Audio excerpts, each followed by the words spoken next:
मैं इसलिए कह रहा हूं कि भागवत पहले लोग सुनते थे कि भगवान की कथा सुनने को मिलेगा, मगर वहां तो आज राधे राधे हो रहा है। मगर यह कह दिया जाए कि राधा ईश्वर शक्तिमान सत्ता है तो हर मंच से विरोध करूंगा कि फिर हम सत्य से दूर होते चले जाएंगे।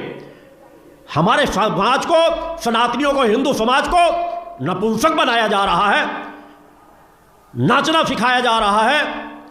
अरे गीत गाओ, भजन गाओ, जिसके उनके अंदर तेजस्विता है, ऊर्जा का संचार हो, भक्ति का संचार हो। मगर हो रही है भागवत फिल्मी गीतों में नचाया जा रहा है, बार बालाएं आकर के डांस कर रही हैं। राधे राधे राधे राधे राधे के नाम पे सब कुछ चल रहा है। उनकी तस्वीरें इसलिए अश्लीलतापूर्ण तस्वीरें बनाई जाती हैं, कोई टोकने वाला नहीं, कोई बोलने वाला नहीं है।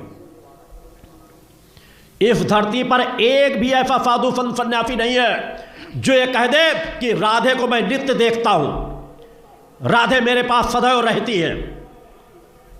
अगर है तो मैं उसे चुनौती देता हूं इस मंच से। समाज को साहस और पराक्रम पैदा करो, जागृत पैदा करो। अगर बताना है तो भगवान श्री कृष्ण के बारे में बताओ, बताना है तो मर्यादा पुरुषोत्तम राम के बारे में बताओ, बताना है तो माता सीता के बारे में बताओ, जिनका उदाहरण नारियों के लिए एक रास्ता दे सकता है, पुरुषों के लिए एक मार्ग प्रशस्त कर सकता है। समाज को किस दिशा में बढ़ता चला जा रहा है कोई नहीं टोकेगा, कोई इसलिए आवाज नहीं उठाएगा कि उससे विरोध होना शुरू हो जाएगा। तो हिंदुस्तान जिस रास्ते में बढ़ रहा है क्या बढ़ने दिया जाए? सभी साधु संत सन्यासी एक पलड़े पर खड़े हो जाए मेरा विरोध करने के लिए, तब भी मैं सत्य बोलना बंद नहीं करूंगा। सत्य की रक्षा के लिए आया हूं, धर्म की रक्षा के लिए आया हूं। मैंने अग्निपथ का चयन किया है, मैंने फूलों की सेज नहीं मांगी। बोलो गुरुदेव भगवान की जय। 2.5 से 3 घंटे मात्र 24 घंटे में नींद लेता हूं। कितने साधु संत सन्यासी योगी होंगे जो जितने समय मैं जगता हूं सुबह प्रातः जगते हो? 2:30 बजे नित्य प्रातः जगता हूं। राधे राधे कहने वाले कुकुर मुत्ते 8-9 बजे रात तक पड़े सोते हैं। अधिकांश कथावाचकों की बात करता है, 10% कथावाचकों को अगर छोड़ दूं उनके जीवन में कोई परिवर्तन नहीं होगा और कहेंगे भागवत सुन लो तुम्हारा कल्याण हो जाएगा। जब सुनाने वाला ही साधक प्रवृत्ति का नहीं होगा, तपस्वी नहीं होगा, तो समाज में क्या परिवर्तन आएगा? समाज धीरे धीरे पतन के मार्ग में चलता चला जा रहा है। दूसरा चाहता हूं उन कथावाचकों से, इस मंच से भी, कार्यकर्ता बैठक के मंच से, कि पूरी पुरानी भागवत उठा करके देख लो, राधा नाम का शब्द नहीं होगा। मगर कहते हैं जो दिख रहा है वही बिक रहा है।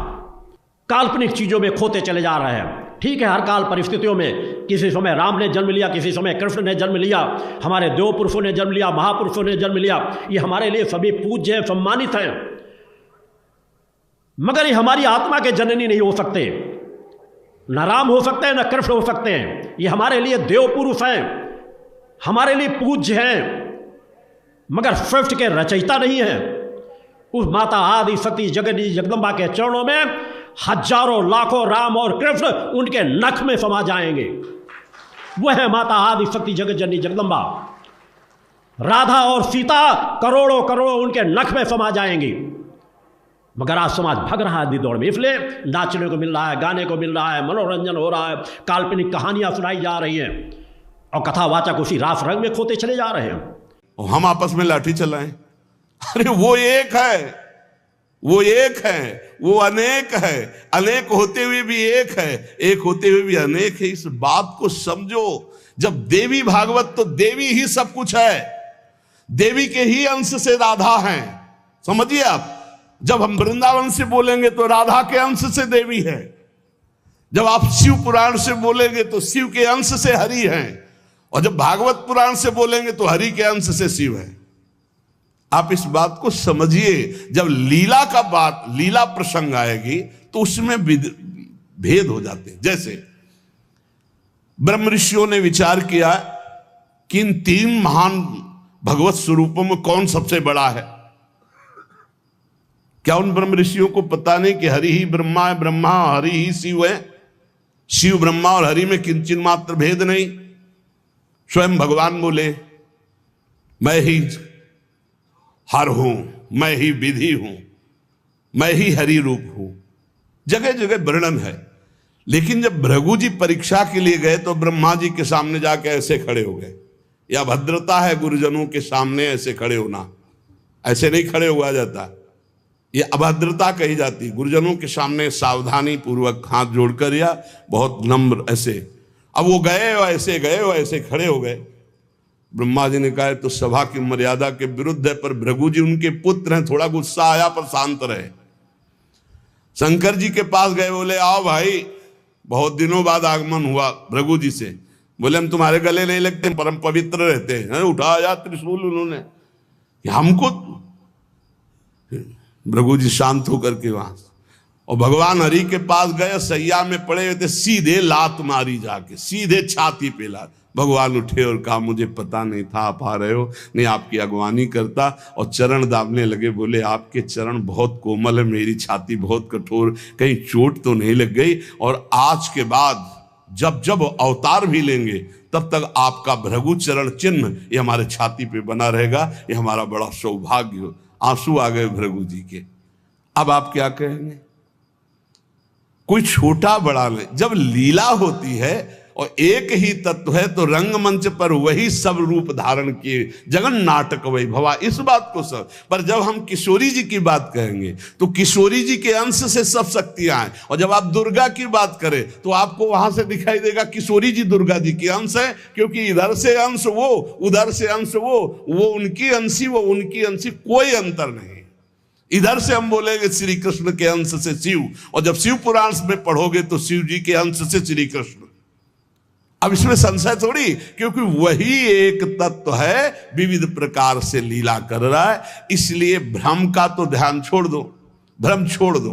जब जब जैसा अवसर आया वही रूप धारण किए तत्व विराज। पर जब लीला की चर्चा होगी तो माधुर्य रस में ऐश्वर्य का प्रवेश नहीं, भगवान के ऐश्वर्य का प्रवेश नहीं, तो और ऐश्वर्य शक्तियों की तो बात जाने दो।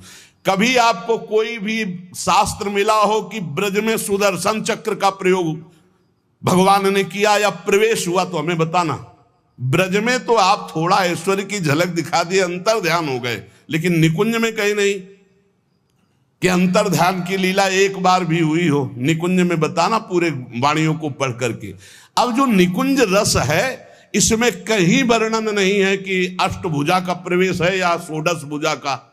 हमारी ही श्री जी सब अंशों से है, लेकिन ऐश्वर्य रूप नहीं, ये महामाधुर्य रूप है। इसी महामाधुर्य की महिमा की हम उपासना करते तो हमारे लिए हमारा उपास्य देव सर्वश्रेष्ठ है। और जब उपास्य देव की सर्वश्रेष्ठता की लीला में देखते हैं तब ये वर्णन आता है कि अनंत शक्तियां, देखो भगवान शिव ने स्वयं वर्णन किया कि ये जो अनंत शक्तियां तत्कला कोटि कोट्यंसा दुर्गाद्यस्त्र गुणात्मिका।